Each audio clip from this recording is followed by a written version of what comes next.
Hello, everybody. Welcome to Health and the Family, week number 10.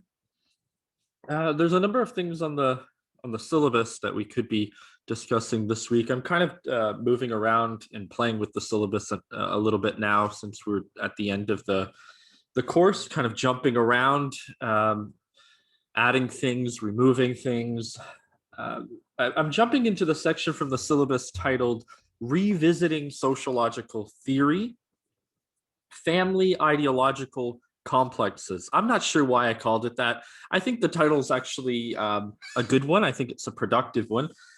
Remember from around, I think it was week number 3, we engaged with Freud's theory of the family romance, which later becomes in Freud a theory of what's called the Oedipus complex. It's very similar, but there's just little nuances that are different.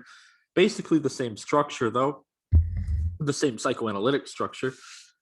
And here in the title from the syllabus, we see ourselves pointing at that again. The word family ideological complexes seems to signal a return to this idea of the family romance or the Oedipus complex. But we have this new word here, and the word is ideology. So in a way, you know, I'm trying to bring together a discussion of the family romance or the Oedipus complex, which is Freud, to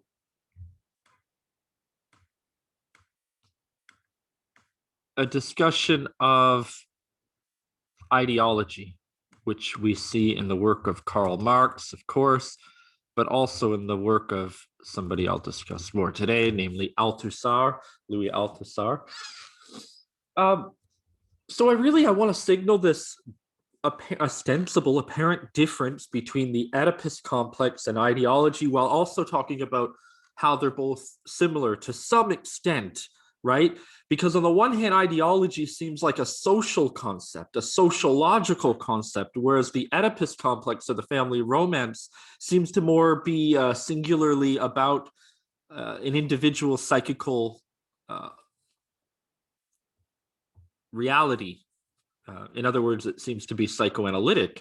So, I mean, now that I'm talking about this spontaneously, it seems as though here we're in the domain of psychoanalysis and here we're in the domain of sociology. And of course, what I'm trying to do is to, I don't know, maybe triangulate this a little bit and talk about psychoanalytic sociology, which is a phrase I've kind of been trying to develop in this course a little bit, or expose you to.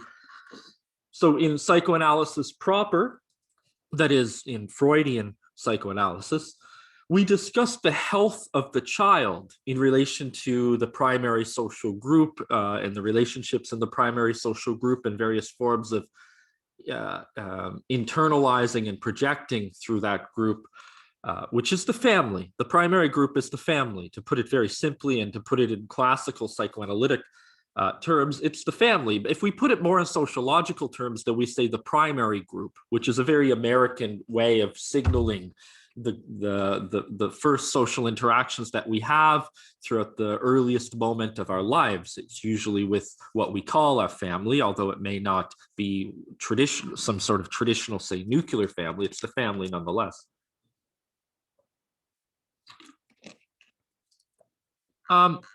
So that's on the sort of left side here, the psychoanalysis side.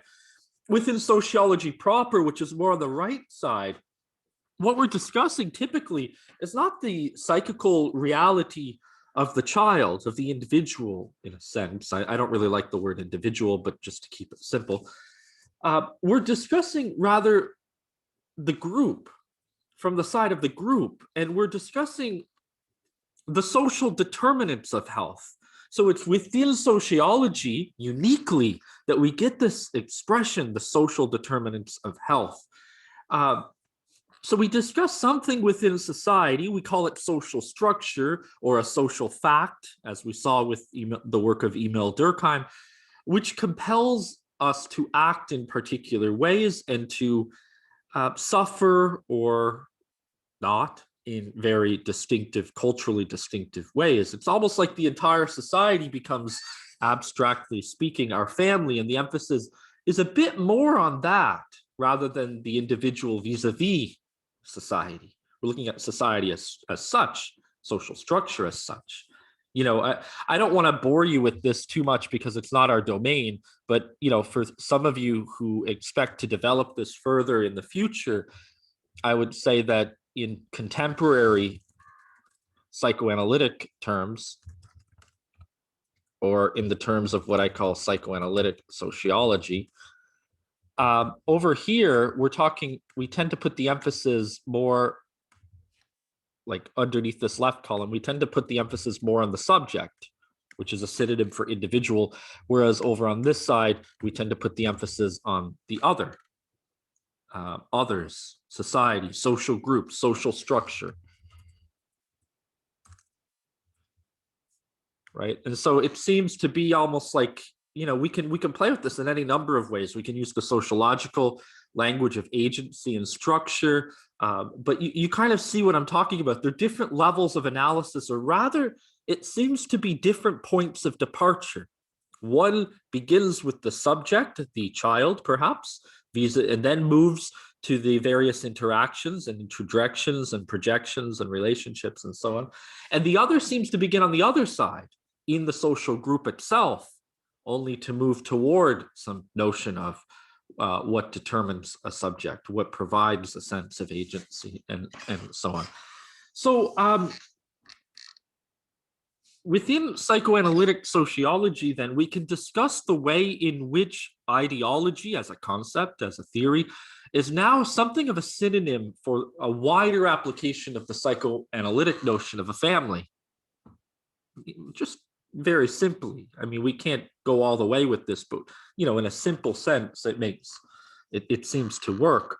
I want to begin with Karl. So I'm focusing a little bit more over here, obviously, today.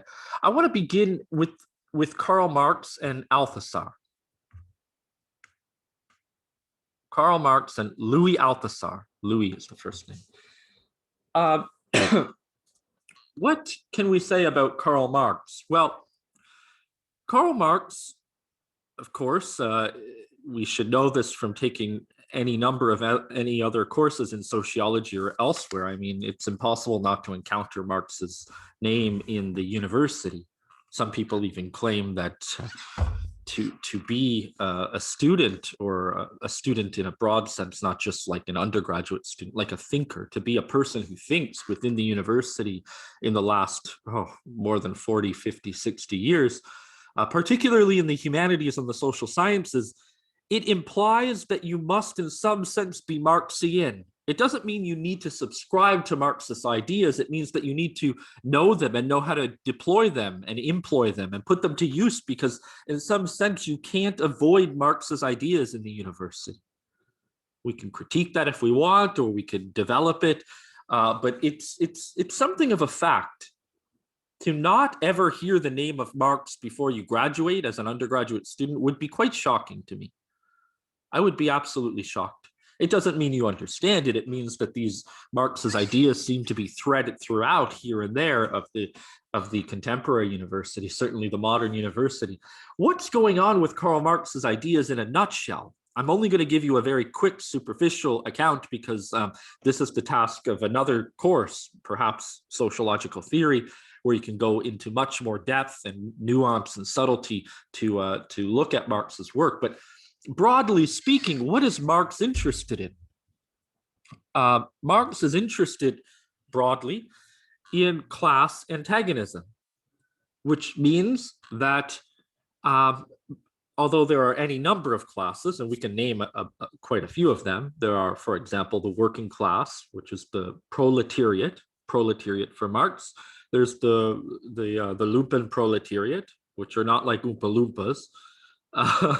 The lumpen proletariat are those, put simply, members of the social order who do not contribute any productive labor to the society, but nonetheless absorb its riches, its produce. And Marx didn't quite like them. While of course his his closest allies and critics, the anarchists, very much thought the lumpen were revolutionary agents. But you can think of people who perhaps are busking on the street playing guitar or something. Well, you can say playing guitar is productive, but to a classical or traditional Marxist, that would not be necessarily productive labor, and then they get money for it. So Marx didn't like them. He called them something like sponges of society or vampires or something like that.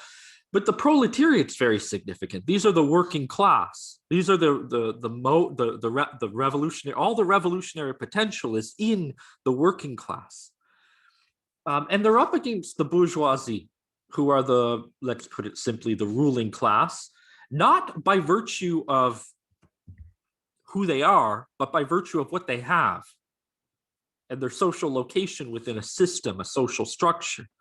They have capital, which means that they own the tools that you need in order to produce things, the tools of production. Factories, conveyor belts, clouds, and cloud computing, servers. A lot of them are in California, I've been told. These sorts of things, the bourgeoisie own those. And that gives them a distinctive class advantage because they can reinvest into their own production processes and therefore extract surplus. They can extract more and more wealth, and then they can take that wealth that they've just extracted from their investment, they can reinvest it, and they can keep growing in this way. And so they sort of begin, with a certain amount of money, to put it simply, and they end with an exponential amount of money, and it just keeps growing more and more and more. And it's a bit like a race between Achilles and the tortoise, in the sense that the proletariat don't begin with that stockpile of, to put it simply, money. It's not simply money, but we're just keeping it simple for this course. Instead, what they have is basically nothing.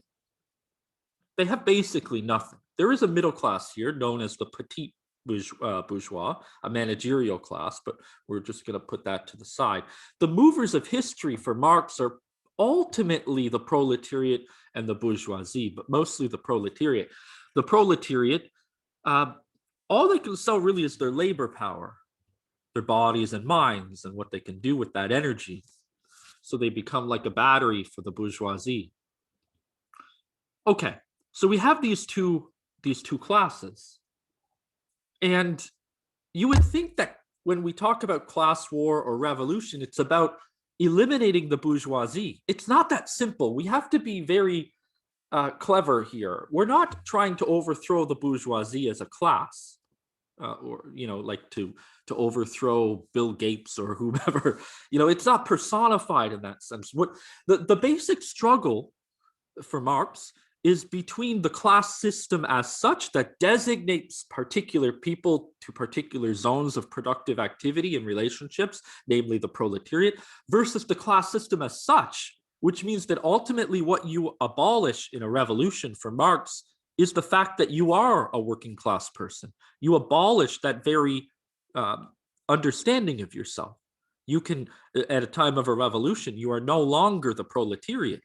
You fundamentally rearrange society. So what you're up against is not the bourgeoisie, but the mode of production, which is the social structure that arranges people into these particular class positions.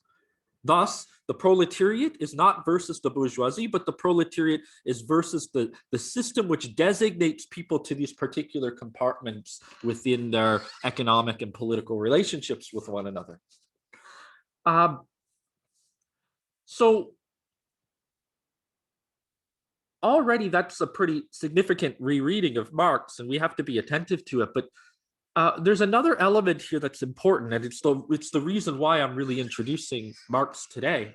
It's, there's this idea in classical Marxism where Marx wrote about,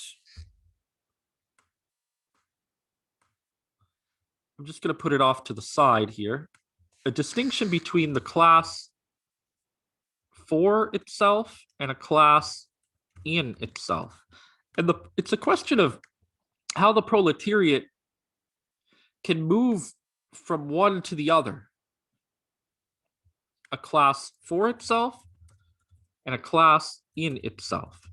Two fundamentally different arrangements. So what's the difference between these two groups? Well, a class in itself is, let's say, a presupposition. You don't have to be aware of the fact that you're a member of a particular class and determined by ultimately the mode of production, social structure more generally in a sociological sense. But for Marx, it's the political economic system, capitalism, basically, in our current time. So, but you don't have to be aware of it, but nonetheless, it does determine you. When you're not aware of your class position, but you are determined by it anyway, that is, say you're a member of the proletariat, you're a member of that class in itself. Maybe you're not aware of it. When you become aware of the way in which you are produced as into particular social relationships with one another, political, economic, social relationships, you move from being a class in itself to a class for itself, motivated to fundamentally change those relationships into ones that are more, let's say, equitable.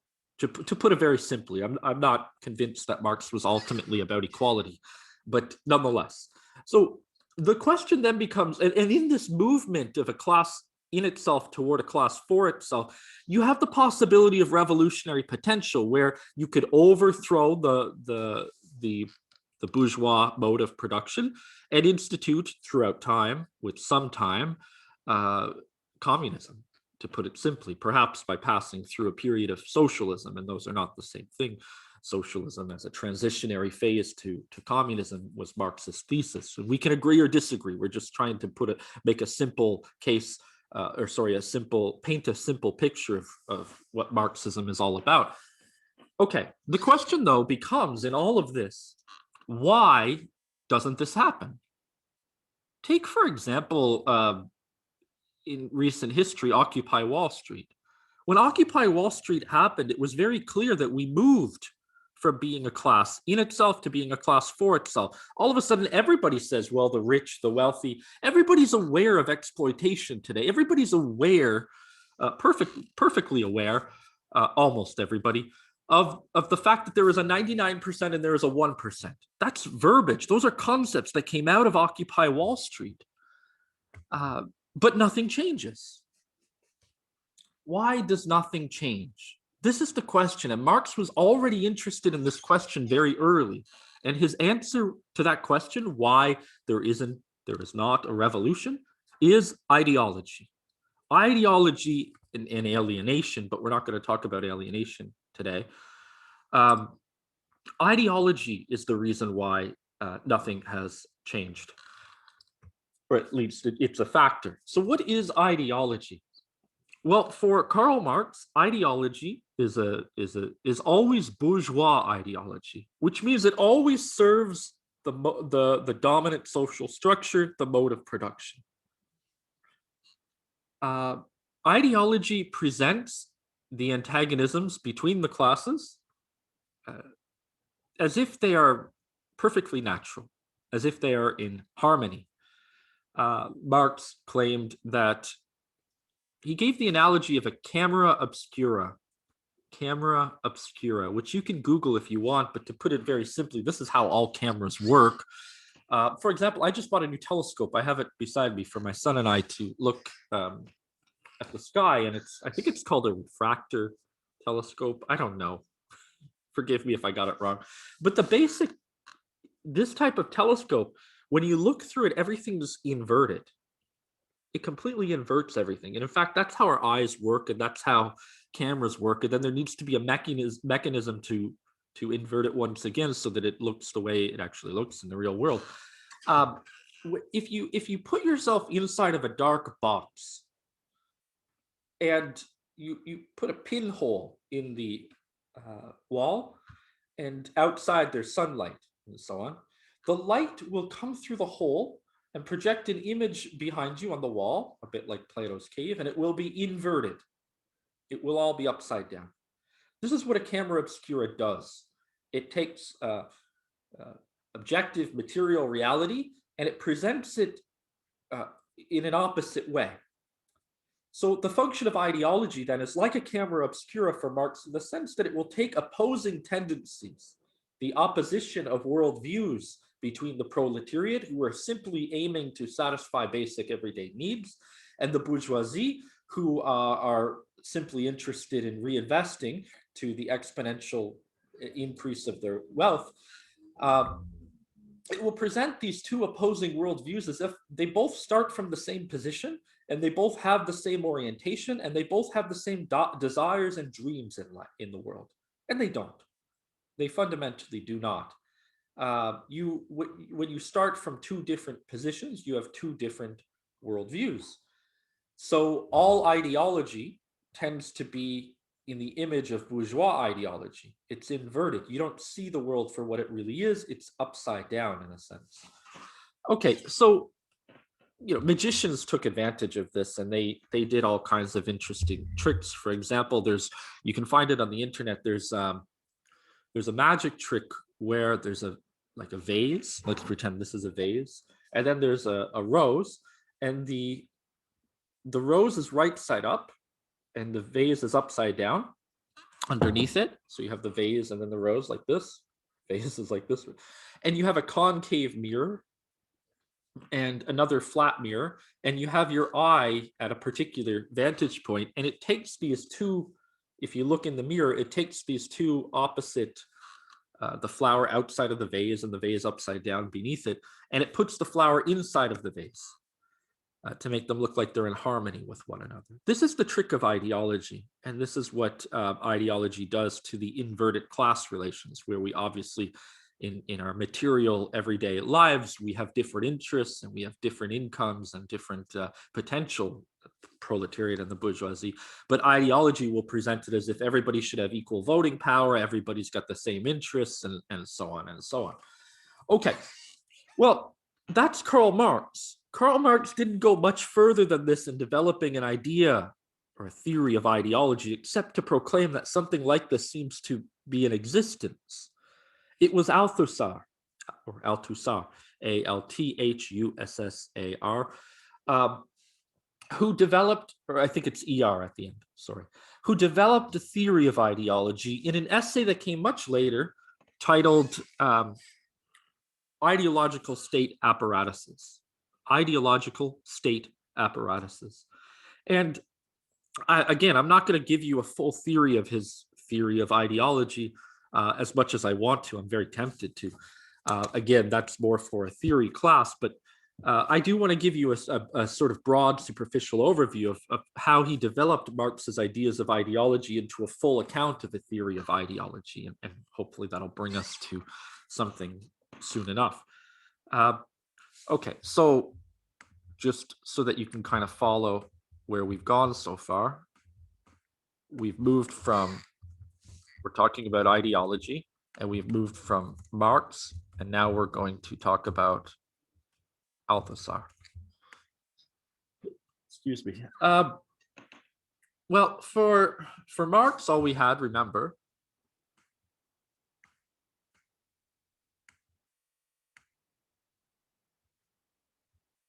is that ideology is a camera, it's like a camera obscura, keeps people from revolting, rising up. For Althusser, we get more nuance.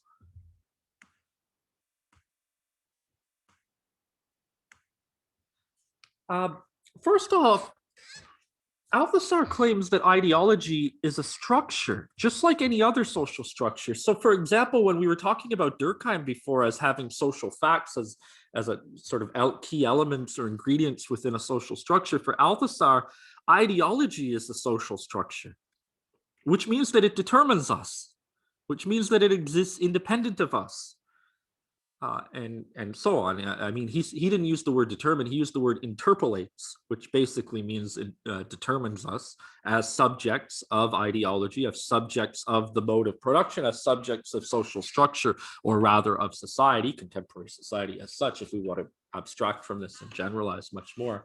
It's a structure, and that structure can be filled with particular contents.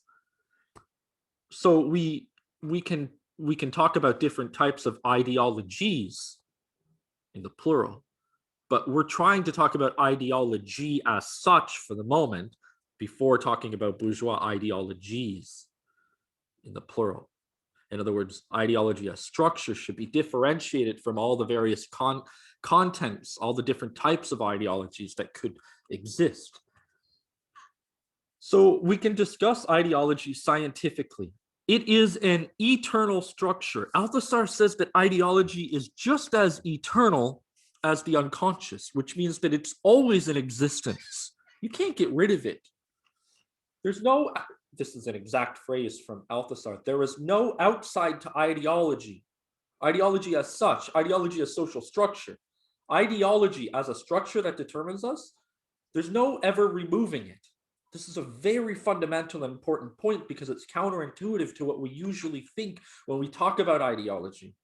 You know, the way we usually talk about ideology is we conflate ideology with ideologies, its content. We forget that it's a structure. Like we'll say, oh, my friend over there, that's his or her or their particular ideology, as if you can stand outside of ideology and see another person's ideology. It doesn't work like that. The way it works is we are always inside of ideology. There's no outside to it.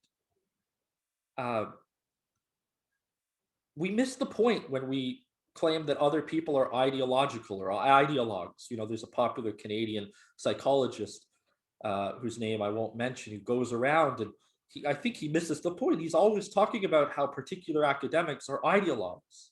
This is leftist ideologue this and Marxist ideologue that and cultural Marxist whatever. And you know, he may or may not have a point here. But where he is incorrect is the fact that he thinks he can stand outside of ideology. Not at all. You can't stand outside of ideology. We are always inside of ideology. It's like the air we breathe. So it's paradoxical because what it implies is that the only way outside of ideology is to begin by proclaiming fundamentally that you're already inside of ideology. It's by claiming that you are inside of ideology that in a weird sort of way you end up outside of it. So by claiming up front, I am ideological, though, you know, we are all ideological, including myself, you kind of get some distance from it. It's like, you know, an alcoholic admitting up front, I am an alcoholic. So you got to admit it first, and then you can kind of get out of it. But if you go in the opposite direction and begin with the presupposition that you are outside of ideology and everybody else is so ideological, that's the definition of ideology. Okay, I know this is counterintuitive, but try and follow me. Althusser claims that ideology never, by definition, never defines itself as ideological. Ideology will never claim itself to be ideological, which has two important implications. If ideology never contends that it is itself ideological, then on the one hand, by proclaiming yourself ideological, you've just found a way out in a sense. On the other hand, whenever you claim you are outside of ideology, you end up inside. It's you know, it's weird. It has the topology of a Klein bottle. If you want to Google a Klein bottle, I have one here. I'll go grab it.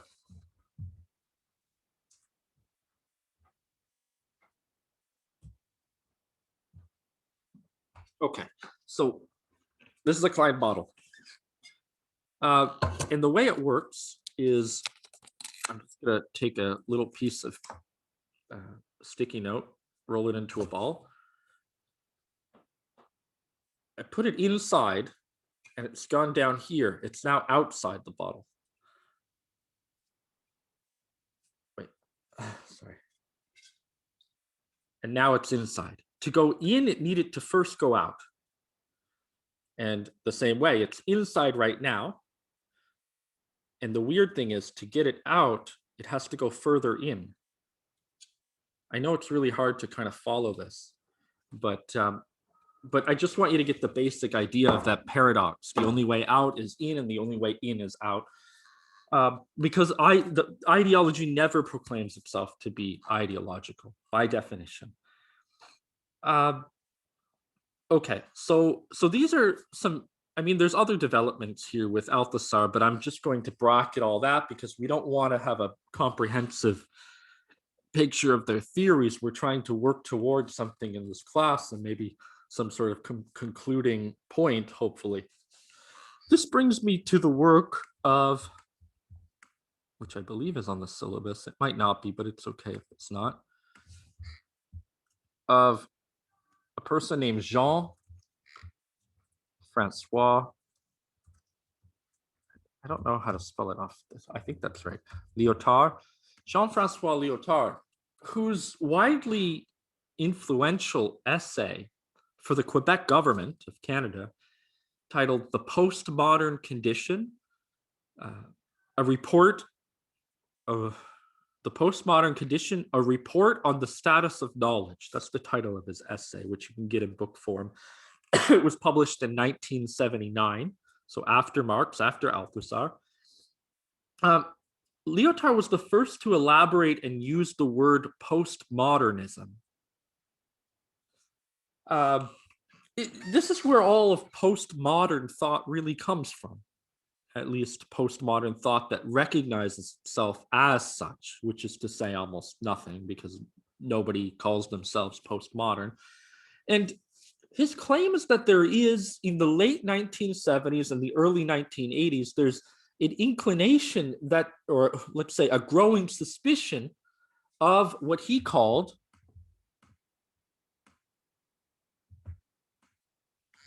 meta-narratives, or grand narratives. Grand theory is what we sometimes call it in sociology.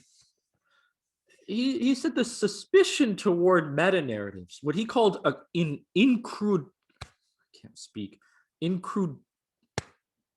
people become incredulous, I can't say it, toward meta-narratives, suspicious of meta-narratives, there we go. It means that we increasingly, we're no longer believing in the authority that prevails in our given society. Belief is not enough for it to continue, because clearly the authority still exists despite our belief in it. Just like I don't want to go on a big tangent here, but some of the early German thinkers used to claim that the atheists were the most pious, were the most religious. In other words, it's not enough to be atheist, one still believes in the unconscious. In the unconscious, the belief is still manifested, or in the practice, the belief is still manifested. Since I'm on this tangent, why not? This is from my former supervisor, Slavoj Žižek, sociologist from Slovenia. He said, well, actually, no, it's from Žižek, but it's developed out of Althusser. So it comes in Althusser's work on ideology. He goes to a theologian, Christian theologian named Pascal, and, put simply, the question was, where is belief located? Is it in what you believe, like your thoughts? And Pascal's answer and Althusser's answer was not at all. You can proclaim disbelief in all kinds of things, but your belief is manifested in your practices. So the idea is that if you don't believe in God, according to Pascal, kneel down and pray, just act as though you do. And through the act of belief, your belief is manifested, perhaps in an all the more potent form. So we act as though we believe. So in this time when Lyotard is talking about a suspicion toward meta-narratives, where our belief is now, we're becoming more secular, to put it simply. We don't believe in any big master ideas or authority figures that can hold it all together, certainly not our knowledge. There's no universal epistemologies, universal knowledge systems, universal explanations, as the old quantum expression when no super theory of super everything. They're failing us and they're falling and they're in retreat. And the shared consensus or standards of thinking or what constitutes truth and reality collapse around this, are collapsing around this time in the 1970s and 1980s. And it's fueled by a number of things. We're not going to get into all why it's happening. But it's fueled by technological change. It's fueled by globalization, by urbanization, immigration, more and more diversity confronting one another, what Durkheim called dynamic density, all these various things. But the idea is basically that the old theories that used to explain it all were falling. Like big religions all of a sudden are falling.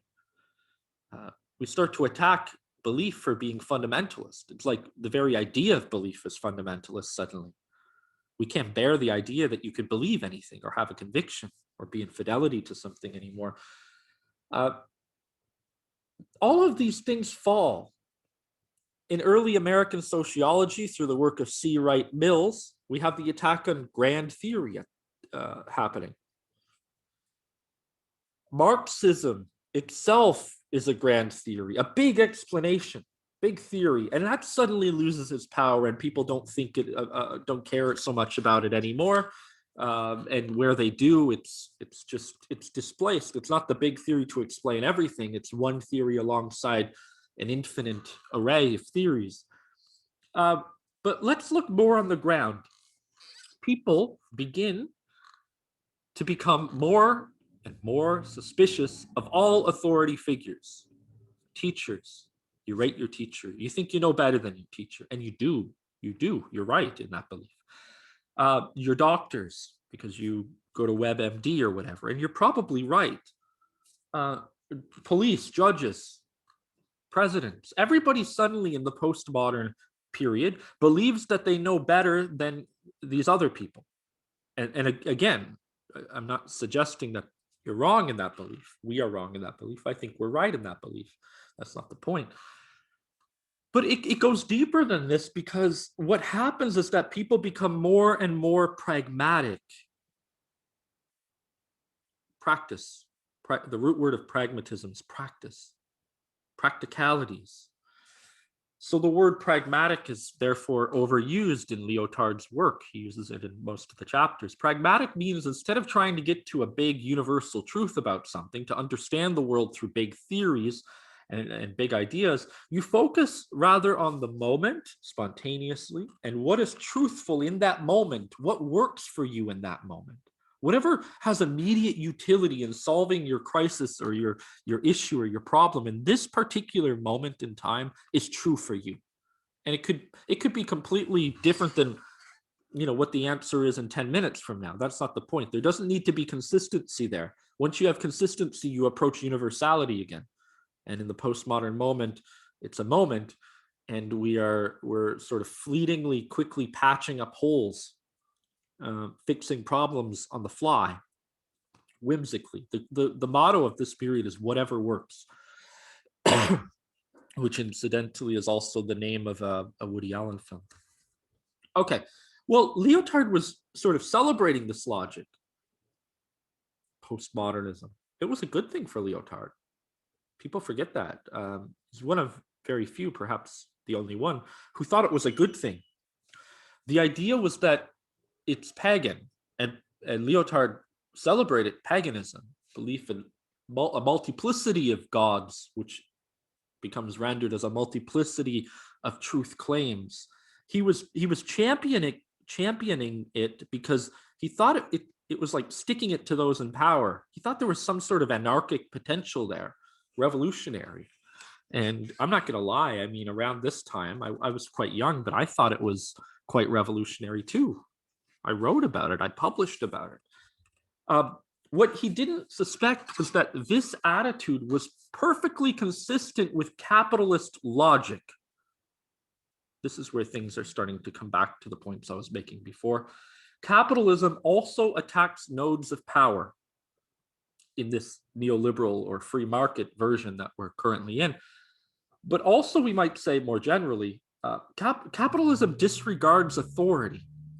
State authority, national authority, governments, small governments now, we're talking about deregulation, privatization, and so on. Capital moves across borders through trade avenues and through various types of governments, regardless of what types of governments those are. Hence, we can talk about Chinese capitalism, Lebanese capitalism, French capitalism, American, and so on, Canadian. So this is why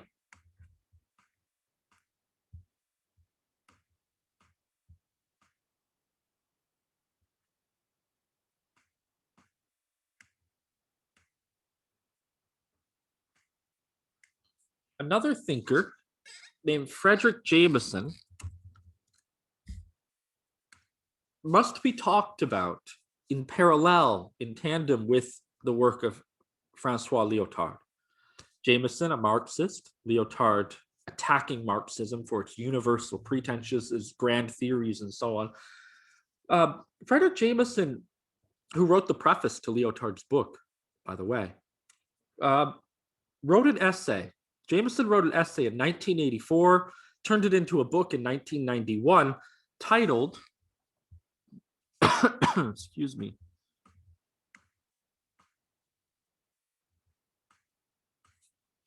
Postmodernism, or the Cultural Logic of Late Capitalism. You see, for him, it's a political logic. The title says it all, I think. That's why I wrote the title.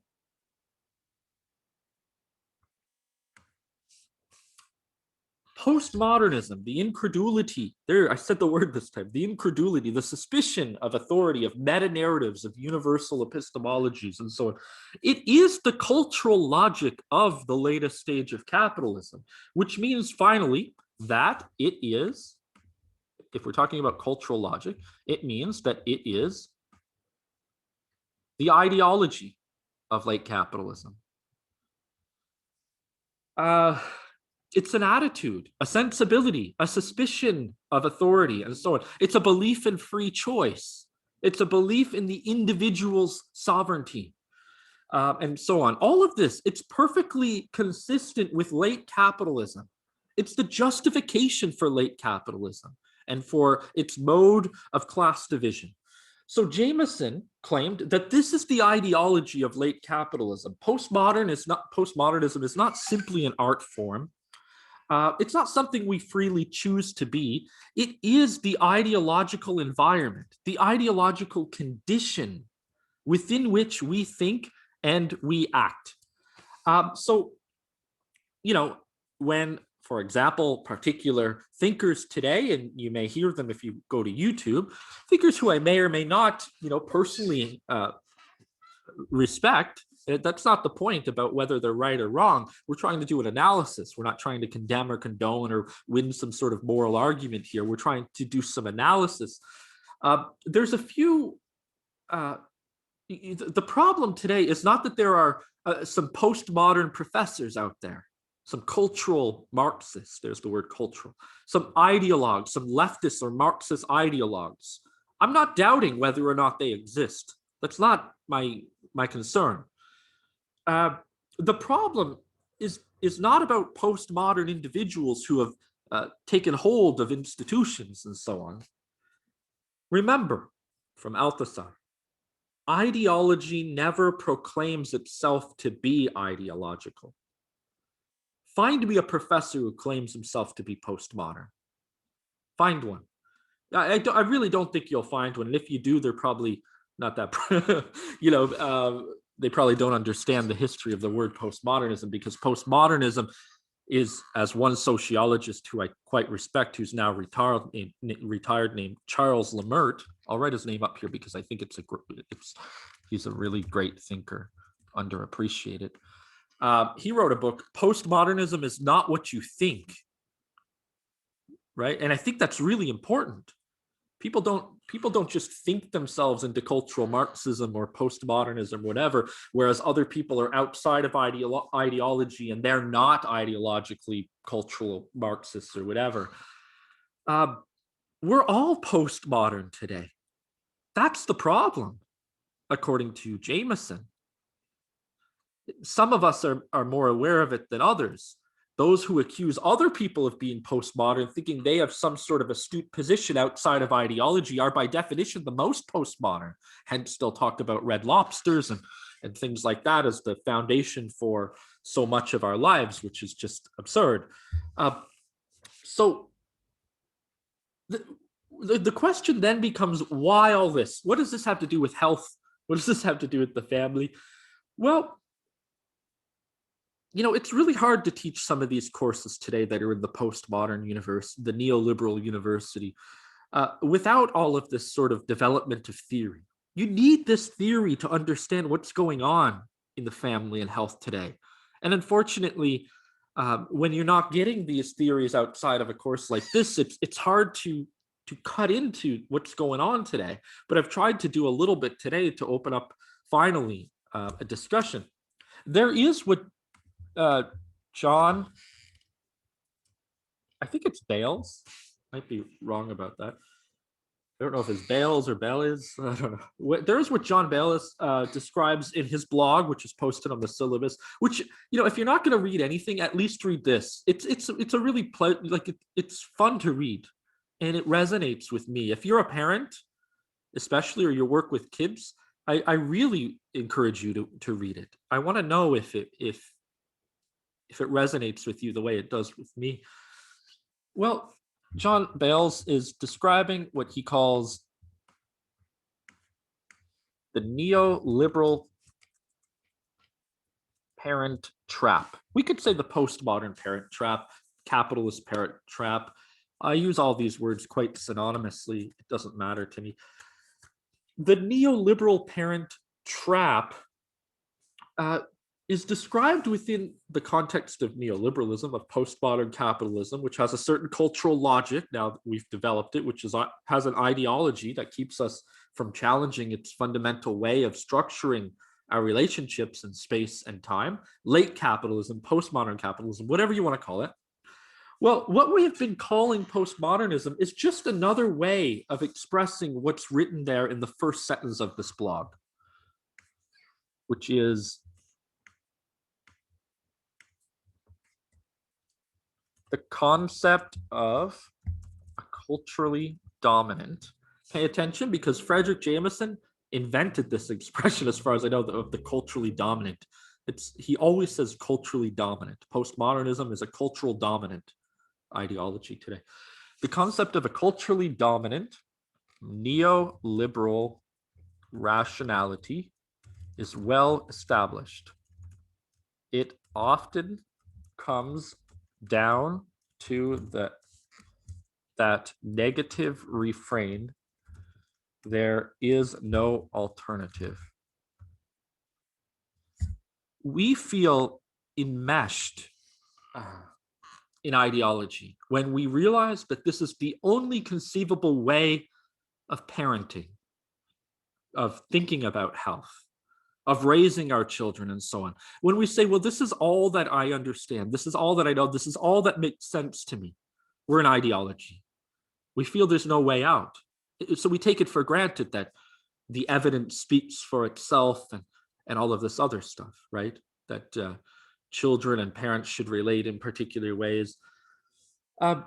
What we feel increasingly is, I'm quoting the author again, the generalized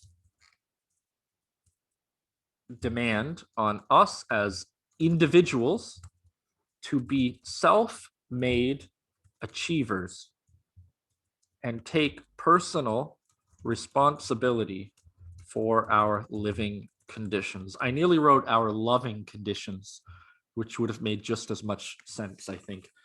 We're expected. The demand is on us. This is what we've been saying in our course. The demand is on us as individuals to be self-made. Nobody else is going to determine our conditions for us, to manage our time with our family and our work and so on. We have to take personal responsibility. This is the ideology of the neoliberal parent trap.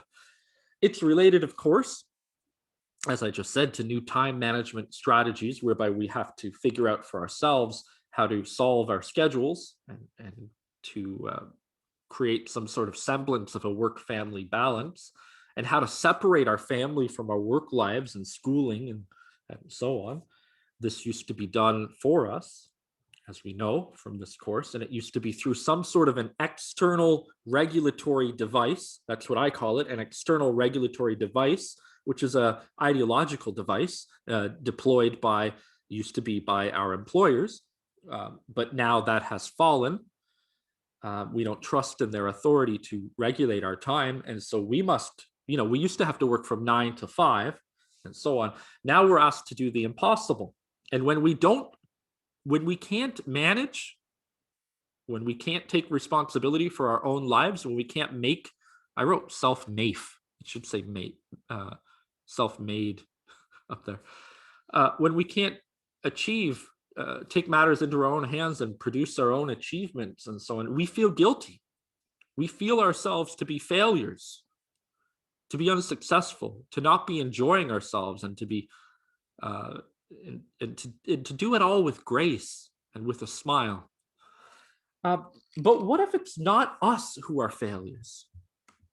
This condition, if we accept the ideology, we feel the failure as our own. We feel the guilt as our own.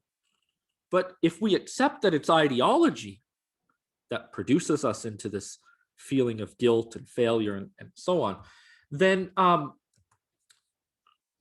we can ask the question, what if I am not the failure? What if you are not the failure? What if it's the system and its ideological justification, social structure, that is society, that's failing us? This, I think, is one way to escape the prison house of guilt and depression that now pervades us, to claim, as I've been trying to claim in this course. When we adopt a uniquely sociological definition of health, we can claim that it's not individuals who are sick, it's not us who are sick, it's the environment that's sick, it's society that's sick, it's social structure that's sick, it's the ideology that's sick. Hence why it's so important then, as I've been saying in this course, to go beyond a merely restrictive social determinants of health perspective, which is, let's say, on the path towards something very like what I'm trying to say, but not all the way there. We need to discuss a distinctively sociological conception of health as such, that's not reducible to biology, that's not reducible to psychology, but has everything to do with the nature of our social relationships in space and time. Otherwise, we simply can claim, if we don't do that, that we are sick because the environment made us sick, or, which is a step on the right path, or we are sick and therefore it's the onus is on us to solve this problem and no longer be sick. We need a much more radical solution, I proclaim, based off of the literature from this course that I've been surveying with you.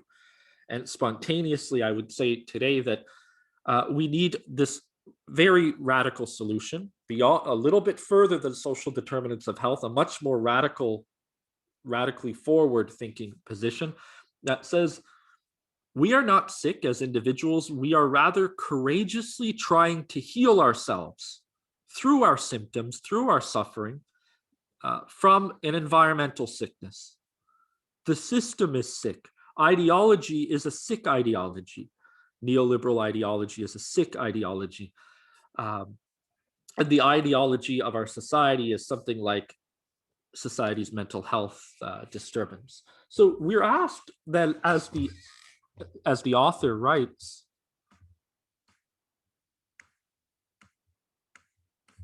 you're asked to balance and maximize all areas of life: work, leisure, property, family, social life, health, education, ... I added the ... so that we can, the ellipses, because I believe that we could add a lot more. We're asked to balance all of these things, and because it affords us the formal freedom to pursue these goals, it makes us solely to blame when we inevitably, which means it's destined, when we inevitably fail. This is what sucks about freedom. Listen, freedom is not a pretty thing. It's traumatic. Freedom is traumatic. We talk so much about freedom without realizing its fundamental traumatic aspect. Freedom is traumatic. Soren Kierkegaard, the father of existentialism, existential philosophy, said the anxiety of freedom, free choice, freedom is potentially traumatic because the onus is on us. We have to feel all of it. We have nobody to blame but ourselves. And that's a really dangerous thing. I want somebody to blame.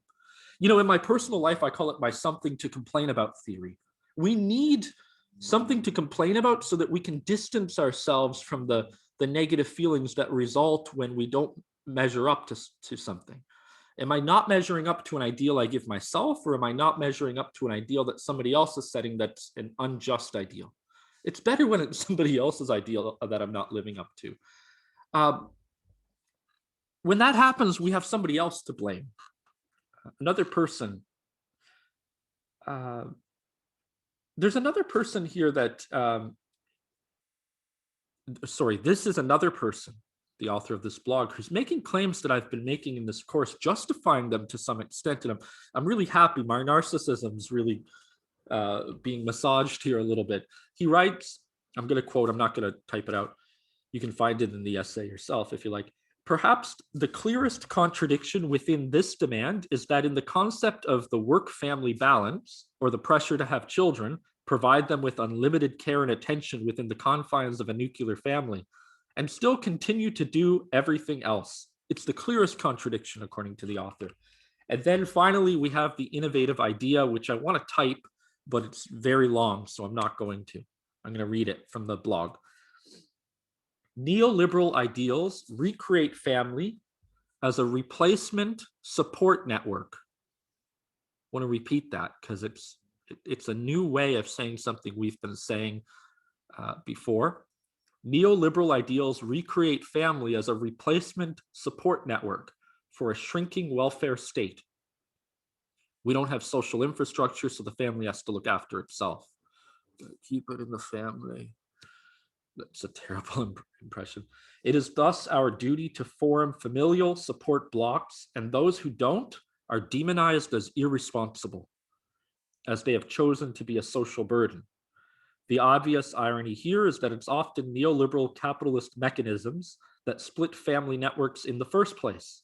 We are encouraged to relocate to find work, whether to survive or for career advancements, and childcare itself becomes a commodity, end quote. So what's the author saying? Well, it's an interesting contradiction, right? Like, ask yourself, have you been uprooted from your family at any point?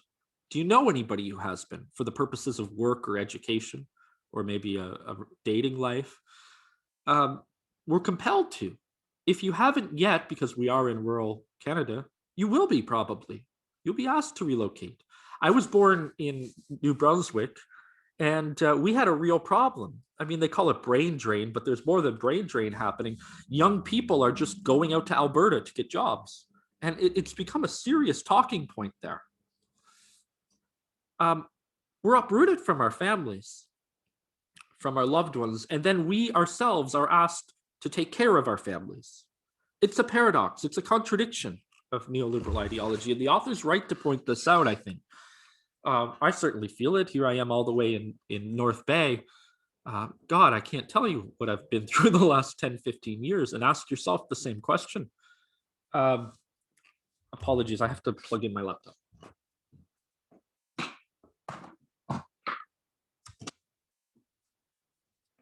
Okay. You know, for my job, I've lived in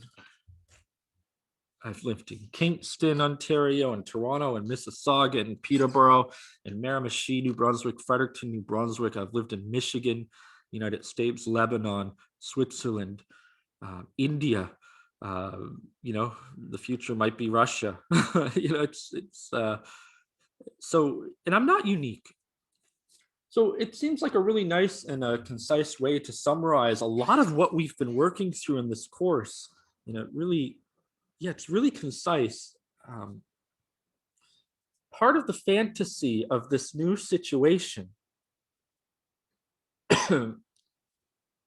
what happens is that individuals exhibit this fantasy to have it all and to balance it all, which is impossible.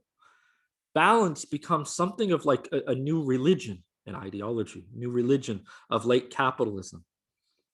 Harmony, stability, all impossible. The author of the blog then explores some fantasies of neoliberal capitalism, some of these postmodern ideologies or fantasies. The first is the ideal, I'm not going to go through them all. The first is the ideal mother. I quote, "At its most basic, this image links good parenting to consumerism, as in advertising, where maternal care involves using the right products to properly protect and nurture the child. It gives the impression that parenting problems simply require a purchasable fix, whether the right food, medicine, books, technology, or therapy, and that parenthood is no excuse not to achieve high degrees of success in all of the various neoliberal demands." The second one, and I'll stop after this one, I'm getting tired, is that the author points out, instead of maximizing, how does the author put it? Maximizing success within a single domain of life. The author associates this with fatherhood in particular. The idea that a man must rely upon his strength to protect rather than nurture his child from evil, from the evil outside world. And the problem is that this, I'm quoting, "this singular focus on protecting the family can only be maintained guilt-free as long as a state of emergency suspends life's other responsibilities." Okay, you get the point. You can't protect the child from the sufferings of the world.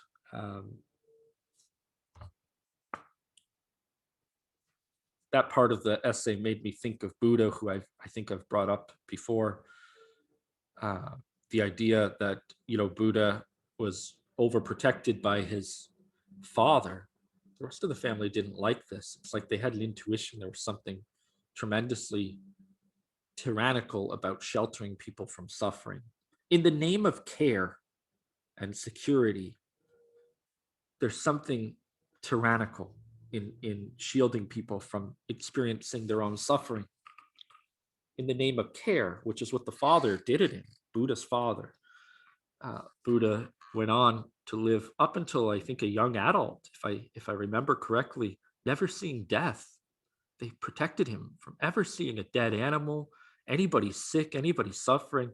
And then when he was an adult, and I'm reading this as a psychoanalyst, not as a religious thinker. So there's different ways to read this, right? And I'm not saying anyone is any more correct, but the psychoanalytic reading of this would be, well, when he was a young adult, when he finally saw somebody dead, which he did, if I remember the story correctly, out in the village, it was traumatic.